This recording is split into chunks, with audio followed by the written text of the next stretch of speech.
إن الحمد لله نحمده ونستعينه ونستغفره ونؤمن به ونتوكل عليه ونعوذ بالله من شرور أنفسنا ومن سيئات أعمالنا ومن يهده الله فلا مضل له ومن يضلله فلا هادي له وأشهد أن لا إله إلا الله وأشهد أن محمدا عبده ورسوله. أعوذ بالله من الشيطان الرجيم. بسم الله الرحمن الرحيم. يا أيها الذين آمنوا اتقوا الله حق تقاته ولا تموتن إلا وأنتم مسلمون. يا أيها الناس اتقوا ربكم الذي خلقكم من نفس واحدة وخلق منها زوجها وبث منهما رجالا كثيرا ونساء واتقوا الله الذي تساءلون به والأرحام إن الله كان عليكم رقيبا. يا أيها الذين آمنوا اتقوا الله وقولوا قولا سديدا يصلح لكم أعمالكم ويغفر لكم ذنوبكم ومن يطع الله ورسوله فقد فاز فوزا عظيما. أما بعد فإن خير الحديث كتاب الله وخير الهدي هدي محمد صلى الله عليه وسلم وشر الأمور محدثاتها وكل محدثة بدعة وكل بدعة ضلالة وكل ضلالة في النار. وقال تعالى وما أرسلنا من قبلك من رسول إلا نوحي إليه أنه لا إله إلا أنا فاعبدون. محترم بزرگان دین، نوجوانان اسلام اور پردہ نشین خواتین اسلام، ہر طرح کی حمد و ثنا، بزرگی، بڑائی، حمد و ثنا اس اللہ وحدہ لا شریک کے لیے لائق اور زیبا ہے جو کائنات کے ذرے ذرے کا مالک ہے، محافظ ہے اور ساری ہی مخلوقات کا نگہبان ہے۔ اس کے بعد تمام انبیاء پر درود و سلام ہو، بالخصوص ہمارے اور آپ کے آخری نبی پر صلی اللہ علی نبینا محمد وآلہ واصحابہ اجمعین۔ حاضرین جمعہ، میرے لیے بڑی خوشی اور سعادت کی بات ہے کہ اللہ کے فضل اور اس کے احسان سے اس مسجد میں آپ کے سامنے کتاب و سنت کے حوالے سے مجھے ایک موقع پہلی مرتبہ یہاں پر اردو زبان میں آپ کے سامنے خطاب کرنے کا ملا۔ آج اس مختصر وقت میں جس موضوع کے تحت کچھ گفتگو کرنے جا رہا ہوں، وہ موضوع کے لیے میں نے سورۃ الانبیاء کی آیت جو ابھی آپ کے سامنے بیان کی ہے، اسی آیت کریمہ کی روشنی میں کہ ہمیں اللہ تبارک و تعالیٰ کی رضا کے لیے کیا کچھ تیاریاں کرنی ہے اور ہم نے کیا کیا ہے، یعنی متعلق یہ ہے کہ اس مناسبت سے عقیدہ توحید اور اس سے متعلق بہت ساری باتیں آپ کے سامنے آئیں گی۔ اللہ سے دعا ہے کہ پروردگارہ ہم کہنے والے اور سننے والے کو کہی ہوئی اور سنی ہوئی باتوں پر اللہ تعالیٰ عمل کی نیک توفیق نصیب فرما، آمین۔ محترم حضرات، ابھی آپ کے سامنے میں نے آیت کریمہ بیان فرمائی، سورہ انبیاء کی آیت نمبر 25۔ اللہ تبارک و تعالیٰ بیان فرما رہے ہیں کہ وَمَا أَرْسَلْنَا مِن قَبْلِكَ مِن رَّسُولٍ إِلَّا نُوحِي إِلَيْهِ أَنَّهُ لَا إِلَٰهَ إِلَّا أَنَا فَاعْبُدْ۔ یہ آیت سورۃ الانبیاء کی ہے، جس سورہ کے اندر اللہ تبارک و تعالیٰ نے گزرے ہوئے بہت سارے پیغمبروں اور مسنجروں کا اللہ رب العالمین نے تذکرہ کیا، ان کی دعوتوں کا اللہ تعالیٰ نے ذکر کیا، اور یہ آیت کریمہ جو ہے عقیدہ توحید کی تاریخ کو بیان کرتی ہے۔ یہ آیت عقیدہ توحید کی اہمیت کو بیان کرتی ہے، یہ آیت عقیدہ توحید کی عظمت کو بیان کرتی ہے، اور اس آیت کریمہ میں اللہ تبارک و تعالیٰ نے ہمارے اور آپ کے آخری نبی محمد صلی اللہ علیہ وسلم سے خطاب کر کے اللہ رب العالمین نے یہ بات کہی کہ ہم نے آپ سے پہلے جتنے بھی پیغمبروں کو بھیجا، ہم نے آپ سے پہلے جتنے بھی میسنجروں کو ہم نے بھیجا، ان تمام کو جو پیغام دے کر کے بھیجا، جو وحی ہم نے ان کی طرف کی، وہ اس بات کی وحی کی کہ میرے سوا کوئی معبود برحق نہیں ہے، یعنی اللہ کے علاوہ کوئی معبود برحق نہیں ہے، لہذا تم میری ہی عبادت کرو، میری ہی اطاعت کرو۔ یہ پیغام تھا۔ میرے بھائیوں، ہم اور آپ اس حقیقت کو اچھی طرح سے جانتے ہیں کہ اس کائنات کے اندر اللہ تبارک و تعالیٰ نے روز اول سے، یعنی پہلے دن سے اللہ تبارک و تعالیٰ نے اس کائنات کی بنیاد ہی اللہ تعالیٰ نے عقیدہ توحید پر رکھی ہے۔ یہ کائنات کا جو نظام ہے پوری طرح سے عقیدہ توحید کے اوپر چل رہا ہے، اور جتنے بھی پیغمبر آئے ان کی زندگی کا ایک بڑا حصہ اگر کسی چیز میں صرف ہوا تو عقیدہ توحید کے پیغام کو پھیلانے میں اور لوگوں کو شرک سے روکنے کے پیچھے انہوں نے اپنی زندگی کا وقت لگایا۔ لہذا قرآن مجید کی مختلف آیات کو جب ہم پڑھتے ہیں تو معلوم ہوتا ہے کہ عقیدہ توحید اللہ تبارک و تعالیٰ کی یہ سچائی ہے، یہ حقیقت ہے۔ یہ حقیقت جس انسان کو مل گیا دنیا کی ساری نعمت اس کو مل گئی، اور جو اس سچائی اور اس حقیقت سے محروم ہو گیا دنیا کی ساری چیزوں سے وہ محروم ہو گیا۔ لہذا جب اہل کتاب نے اللہ تبارک و تعالیٰ کے لیے اولاد بنائے، اللہ کے لیے اولاد قرار دیے، تو کائنات کا ریاکشن کیا ہوا اس آیت کریمہ کے ذریعے سے آپ اندازہ لگائیں۔ اللہ تبارک و تعالیٰ نے سورہ مریم آیت نمبر 88 سے لے کر کے 92 تک کی آیت کو آپ پڑھیں کبھی ترجمے کے ساتھ۔ اللہ تبارک و تعالیٰ نے کہا وَقَالُوا اتَّخَذَ الرَّحْمَنُ وَلَدًا لَقَدْ جِئْتُمْ شَيْئًا إِدًّا تَكَادُ السَّمَاوَاتُ يَتَفَطَّرْنَ مِنْهُ وَتَنشَقُّ الْأَرْضُ وَتَخِرُّ الْجِبَالُ هَدًّا أَن دَعَوْا لِلرَّحْمَنِ وَلَدًا وَمَا يَنبَغِي لِلرَّحْمَنِ أَن يَتَّخِذَ وَلَدًا۔ اللہ اکبر۔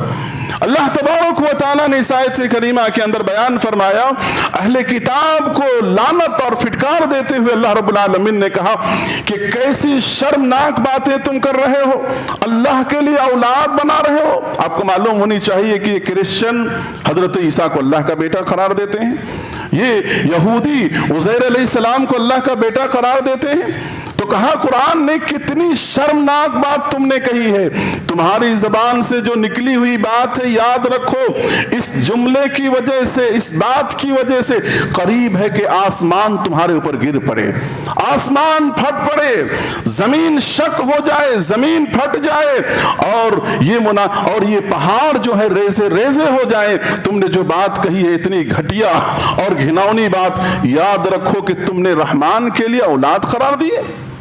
میرے بھائیوں، اتنا ہی نہیں بلکہ اللہ تبارک و تعالیٰ نے